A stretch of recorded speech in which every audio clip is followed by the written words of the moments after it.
So I've labelled this video why I don't use an aero handlebar, and it's more of a rant and a bit of a discussion basically about the shapes of handlebars. And actually I've just changed the handlebar on my bike, on my main bike, due to massive corrosion on the giant contact bars that I had on it before. I really like the shape of those bars. They were quite compact if you rotated them around the stem a bit. And I took the bar tape off to replace it before travelling with the bike last time, and I was horrified actually. There was like sea coral growing off the bars just from salt, sweat and humidity, I guess, and it was really nasty. So, and the only other bars I had lying around were a pair of carbon Physique Cyrano bars. I didn't really like those, but I had to put them on because I needed to use the bike. They're not very stiff, although they are carbon, and they were way too deep in the drops. But anyway, I've replaced those bars now with some bars I really like. But I actually wanted an aero bar. When I was looking for a new pair of bars, I wanted an aero handlebar, but I still couldn't find any that fit my remit. Well, what's my remit? Well, I need an aero bar that has parallel drops and top section. I want to run the drops parallel to the ground for comfort, basically. Being the drops is a functional position. It's not just for looks, and I enjoy riding in the drops to rest my triceps. I think it's better for descending. Riding arms parallel to the hoods is best, but unless you're really strong in the triceps and core, it's quite hard to sustain. And actually I use the drops as a fast but kind of resting position for the arms, I guess. You can lock them out quite close to your body. That's what I was looking for in a new bar. But go on your local club run, and how many people do you see riding the drops? I guarantee you hardly see any, because they either haven't got the bike set up properly, or it's too long for them, which most road bikes are for most people, as they're set up way too long, or the drops are too deep, or they're too steep, like they haven't rotated the bar round in the stem enough. But I do find this is a design problem, actually, that most handlebar makers don't design the bar in a way, especially if it's an aero bar, so you can have the aero top section sort of horizontal to the wind, which is what you want it for the tiny aero gains you're going to get. And then if you've got that top section horizontal, you'll probably find that the drop section is kind of steep and like not horizontal, and it's actually extending the reach of the bar, which is completely wrong in my opinion. And I always look at people's bike setups, and I'd want to rotate the bar round and bring the drops closer towards them and more parallel to the floor. So instead of overreaching someone wearing their drops, it's actually quite a compact position. It's lower, obviously, but it's actually quite a compact position. You can bring your arms closer in, keep the 90-degree angle between you and your torso, and overreaching whilst you're in the drops is just going to do all sorts of bad things to like pelvic stability. It'll just make your lower back hurt, and you shouldn't be avoiding using the drops, especially when descending. It's a much safer position. You get more leverage on the brakes when you're descending in the drops.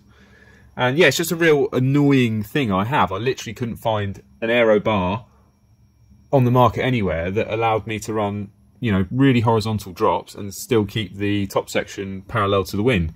If I rotate the bar round on most of these aero bars, then the aero top section is going to be in some crazy angle of attack, like giving me downforce probably. And actually that's in the end why I didn't go for an aero bar at all. I just went for probably my favourite handlebar of all time, which is the FSA Omega, like the bottom level Omega, not the carbon one. I think they do this in a carbon version, or it's called something else, and it's in the same compact drop. But yeah, this is like 25 British pounds. It's really stiff. Okay, it's a bit heavier than anything else, but only about 60 to 80 grams heavier than like a super light aluminium or carbon bar. And I'm sorry, but that really doesn't matter. Like, it's all about the comfort, and it's really stiff. There's quite a lot of material in it, so it's a good sprinter's bar. It's really compact, and now I think it's actually, like I said, designed to be run not in this position. I've rotated it around quite a lot to get the drops parallel, but honestly, try it on your handlebar. Also, you'll have to reconfigure where the brake hoods are, because if you just rotate that round, the brake hoods are going to be kind of pointing downhill, and that's really not good. So you want the brake hoods level or slightly pointing up towards you to get a neutral wrist position, but rotate the bar down so the drops are parallel to the floor. And I guarantee you'll feel so much more comfortable. You feel locked in on the drops. You can rest in that position, your arms will be coming back towards you, and you won't be overreach, which I think is why most people avoid riding in the drops. But yeah, if anyone knows of an aero bar with a parallel drop and top section, do let me know, because I'd love to.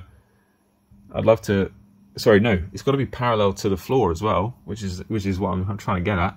Do let me know, because I'd love to look at it. I've looked at people. I actually put this in the community tab on my page a couple of weeks ago before I fitted these new bars. Well, it was about a week ago, and someone mentioned there's like Wiggle or Chain Reaction's own brand Prime. They do one.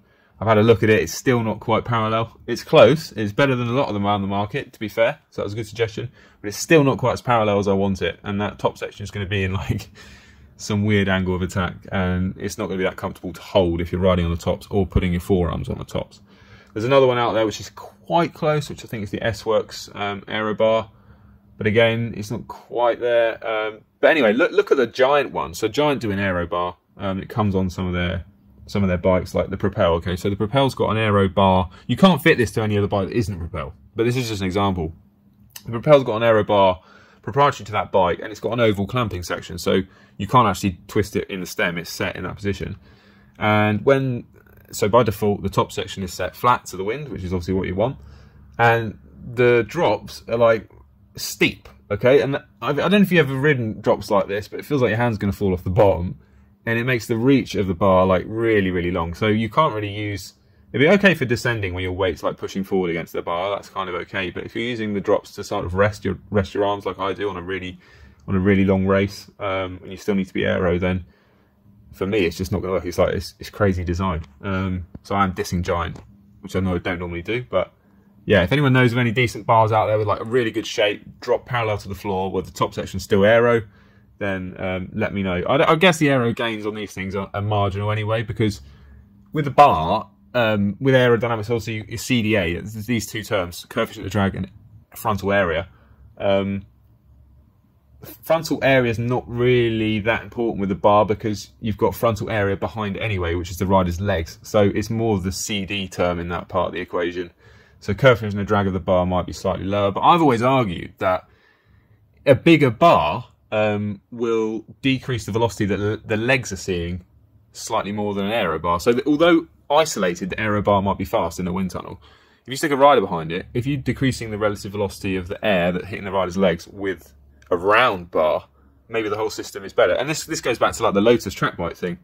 If you're pushing the fork legs out wider, you're kind of like pre-tripping the air before it hits the rider's legs, slowing down relative velocities, and therefore the drag of the whole system. I don't know. I think it has been tested to be faster to using an aero bar, but it's very, very marginal. But for me, the aero bar, why I wanted it, I wanted in races to be able to put my forearms on the top of the bar like a TT position, and if the angle of the bar is kind of slanted down to get the parallel drops, then I'm not going to be able to do that comfortably. And that was the whole point. It wasn't really the aero of the bar, it was more the area of the body position to be able to get into that TT position on the road bike. But there we are, big digression there. Cheers for listening, let me know your thoughts.